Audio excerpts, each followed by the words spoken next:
7시에 찾아가는 하나님의 말씀, 오늘은 다니엘서 7장 13절에서 14절까지 말씀입니다. 내가 또 밤 환상 중에 보니 인자 같은 이가 하늘 구름을 타고 와서 옛적부터 항상 계신 이에게 나아가 그 앞으로 인도되매 그에게 권세와 영광과 나라를 주고 모든 백성과 나라들과 다른 언어를 말하는 모든 자들이 그를 섬기게 하였으니 그의 권세는 소멸되지 아니하는 영원한 권세요 그의 나라는 멸망하지 아니할 것이니라. 아멘. 계속해서 다니엘서 7장을 통하여서 내 짐승과 또한 인자 같은 이라고 했는데 인자 같은 이의 환상에 대한 말씀을 하겠습니다. 다니엘서 7장부터 이제 새로운 부분으로 들어가는 것을 보게 됩니다.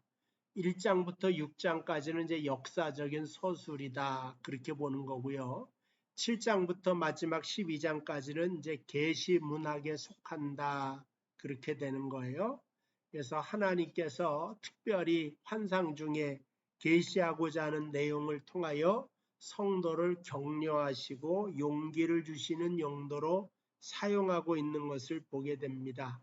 이 다니엘서 7장에서 12장을 보면은 숫자도 많이 나오고 또 뭐 짐승, 뿔 이러한 상징의 언어들이 등장하게 됩니다. 이것들은 역사와 상관없는 뭐 이야기 같은 옛날 이야기 같은 것이 아닙니다. 성경의 계시적인 문학은 예언의 옷을 입은 역사다 이렇게 말하고 있으므로 이건 실제적으로 우리 눈앞에 진행되어져 있는 것이요 역사와 함께 일어날 사실들이다 이렇게 보는 것입니다. 저번 주에 이 다니엘이 본 네 짐승에 대한 환상에 대해서 좀 살펴봤는데요. 이 첫 번째가 이 독수리의 날개를 단 사자다. 그래서 바벨론 제국을 상징한다고 했습니다. 나중에는 날개가 꺾이죠.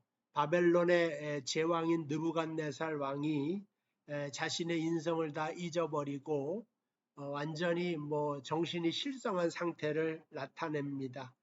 그 다음에 이제 두 번째 짐승이 곰인데 메대와 바사를 의미하죠.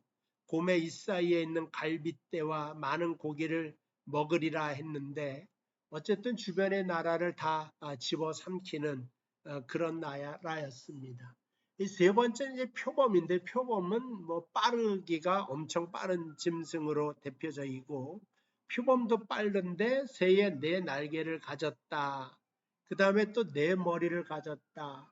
알렉산더의 헬라 제국을 의미하고 이 헬라 제국이 멸망한 다음에 네 명의 부하들이 일어나서 이 나라를 네 등분하여서 나누어 갔습니다. 이제 그걸 또 의미한다 볼 수가 있습니다.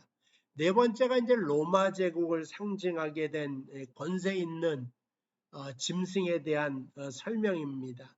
근데 그 뿔이 10개 있는데 나중에 나온 작은 뿔이 앞서 나온 10뿔 중에 3뿔을 뿌리채 뽑고 사람과 같은 눈을 가졌고 입을 가져서 말도 하고 뭐 성도들을 대적하기도 합니다. 그래서 성도들을 괴롭게 만들고 환난 가운데 놓는데 그러나 이제 하나님께서는 그 뿔에 그 때를 정해서 한 때, 두 때, 세 때다 이렇게 정해둔 시간 동안만 그 뿔이 권세를 떨칠 수 있고 힘을 받을 수가 있는 것이다 하는 것입니다. 한동안 그가 세력을 잡아 활동하고 또 자기 때를 두 배로 더 불려서 세력을 부려 그 힘을 갈수록 더해가는 것 같지 않습니까? 한 번, 한 때, 두 때. 그런데 뭐예요? 마지막에 반때로 그칠 것이다. 그러니까 이렇게 하나님과 대적하여 일어나는 것이 오래가지 못할 것을 한때, 두 때, 반때로 표현하고 있습니다. 이 모든 것은 다 하나님이 작정하신 것이고 하나님이 뜻하신 대로 움직이는 것을 나타내고 있습니다. 하나님의 심판이 시작되면 그들의 모든 권세는 다 빼앗길 것이고 멸망할 것입니다. 또 살펴볼 것은 다니엘은 또 하늘 보좌를 보았는데 거기에서 옛적부터 항상 계신이라고 하는, 옛적부터 항상 계셨으니까 태초부터 계신이다, 그런 뜻이죠. 거기서 이제 하나님을 보고 오늘 본문 말씀에 인자 같은 이가 하늘의 구름을 타고 오는데 그에게 권세와 영광과 나라를 주고 모든 백성으로 그를 섬기게 하는데 이는 영원한 권세였다. 이제 오늘 본문 말씀에 그렇게 표현되어져 있습니다.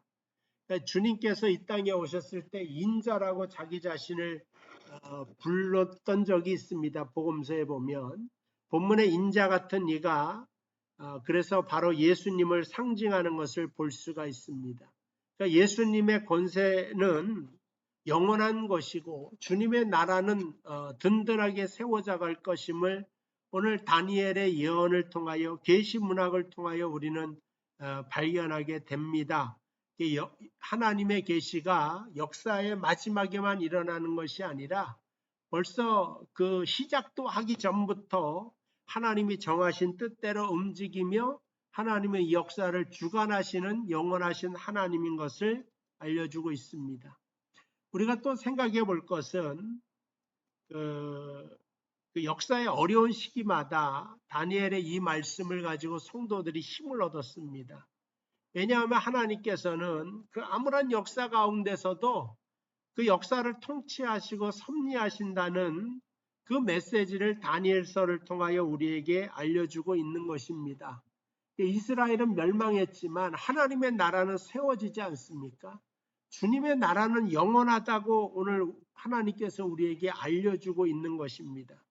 나라를 빼앗기고 조국을 잃어버려서 다른 나라에 와서 살고 있는 다니엘에게 하나님께서는 환상을 통하여 새로운 소망을 주고 인자 같은 일을 통하여서 옛적부터 태초부터 계신 이가 이제 일하시게 되면은 지상의 모든 왕국들은 왔지만 가야 되는 것이고 세워졌지만 무너질 수밖에 없는 것인데 하나님의 나라는 인자 같은 예수 그리스도를 통하여서 온전하게 세워진다. 그래함으로 인내할 것을 말하고 있는 거죠. 그래서 고난을 당하거나 어려움 당하는 모든 성도에게 이러한 계시 문학과 다니엘서들은 커다란 힘과 용기를 주는 것을 보게 됩니다. 그러니까는 저희가 똑같이 이 시대를 살고 있는 현재가 암울하고 앞으로 어떤 일이 닥칠지 모르는 시대에 살고 있지 않습니까? 뭐 전쟁이 언제 끝날지, 소련과 우크라이나 전쟁이 뭐 3차 세계대전이 될지, 또 여름인데 이게 너무 더워지지 않습니까?